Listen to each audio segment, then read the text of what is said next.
Фросина Теодора Викторија, речиси секојдневно некој го губи животот на македонските улици и патишта. Само во периодот од 2020 до 2023 година во сообраќајни несреќи во Македонија загинале 457 луѓе.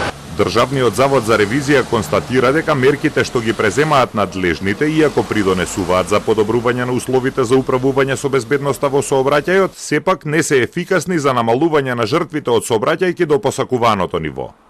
Ревизорите констатирале дека не се исполнети целите поставени во стратегијата за безбедност во сообраќајот 2015-2020. Бројот на жртви не е намален до европскиот просек, бројот на повредени не е намален за 40% како што е предвидено и не е постигната целта да не гинат деца во сообраќајки. За периодот од нејзино донесување до денот на ревизијата не е изработен ниту еден документ за евалуација на ефектите од планираните мерки и активности, ниту извештај за степенот на нејзина реализација.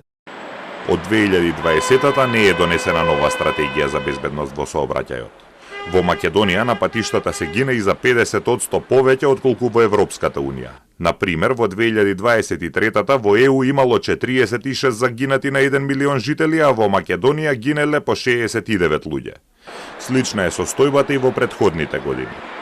Сепак Македонија е меѓу побезбедните во регионот. Само во Косово се гине помалку во сообраќајки.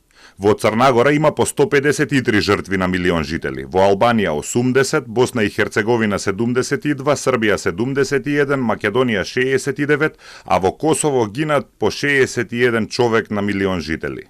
Собранието од 2008 нема донесено стратегија за развој и одржување на државните патишта.